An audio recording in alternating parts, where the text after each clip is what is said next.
There's no doubt that weddings are stressful. There's a lot of pressure put on a wedding photographer, and if you're new, you're gonna feel that times 1,000.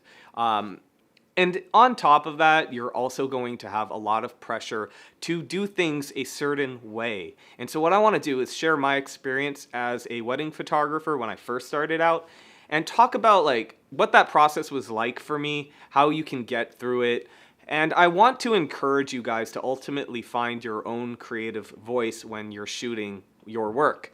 But that's going to be a process. So I personally started in about 2008, right before the recession was really hitting. I started second shooting for a very large studio, and I was thrown right into shooting. I didn't assist, I was second shooting from the get go. Now, in 2008, the big thing was creative portraits, and wedding photography definitely will go through trends. The creative portrait thing it wasn't like super cheesy like 80s portraits, but imagine things like a flying V like the Mighty Ducks, or you'd have the groomsmen lined up and then they're all holding the bride, or you'd have the guys lined up in a straight line and then with their hands on their shoulders peeking over the person in front of them. This is just terrible stuff. But as a new photographer, you just see what is done and you kind of go, well, I guess that's how it's done. And there's a whole industry telling you how weddings are supposed to be done. You have wedding blogs that I assume they're still there. I don't really look at these things anymore, but the wedding blogs were featuring vendors, and you'd have a lot of like shots included that were really there to promote the vendors and not really showcase what a wedding should look like. And that fed into the wedding industry because you had brides and grooms looking at these blogs, and then they would say, oh, that's what my wedding should look like, and they thought details were super important, that kind of thing. So as a new photographer, it's really hard to just be like, I'm not going to do that. I'm going to do it my way. Screw everyone. Because you're not entirely also sure on what you should be doing and what should be thrown out.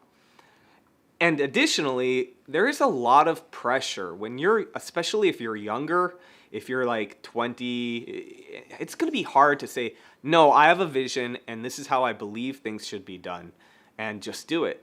So for me, coming up in that environment where I was seeing the creative portrait craze, I never really agreed with it, but I kind of did it.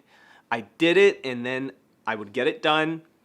I tried to keep it less cheesy, and then I would really focus on what I would do today. I knew I had the same vision back then as I do now if I were to shoot a wedding. I focused on capturing the emotional highs, the big moments, and guess what? Things eventually came around, and I believe that's what's really big now. But before we got there, we had to go through way worse trends. Like, it went from the creative portraits to the tinted green and sepia vintage look. I mean, just stop and think. Like, if this will not look good, if you have any idea that a style won't look good in 20 years, don't do it. You know? You have to think, what will look good in 20 years? Capturing big emotional moments will look good. Aesthetics will change. People might not like heavily processed images. That's another reason I always stuck to my vision of having very neutral photographs. Now, what I would tell my clients when I was first booking my own weddings, I would say, in short, my photos look like photos. And that's a little more complicated. It's more complicated than that, but I knew they would understand what I meant, that I wouldn't put heavy filters on my photos. It's more complicated because a photograph is not reality.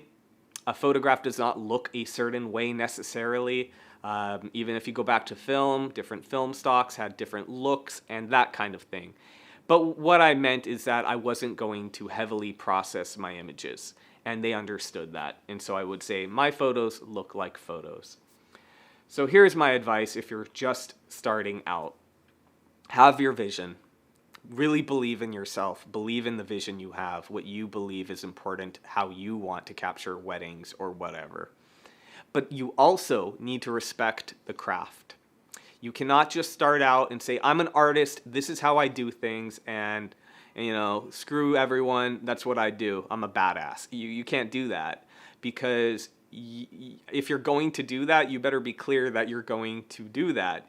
You need to manage your client's expectations by saying, oh, by the way, I don't shoot formals because I don't believe in them, I don't like them, So my advice is you start with other photographers, you see what they're doing, you basically build a foundation or a bread and butter collection of, or learn the bread and butter of the business. Learn how formals are properly done. Learn about the flow of an event. Learn about all of that. You take what you don't like and you throw it out, and what you do like, you keep, and then you build on that and you really create your own vision, and then you stand out. Don't stand out with cheesy filters. Don't try to book more jobs by going with the biggest trend, the current trend, whatever that is, because guess what? It's not going to be in for long.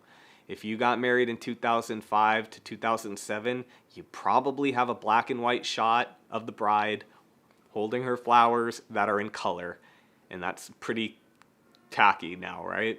So avoid that kind of thing. All right, guys, good luck on your journey. Thank you.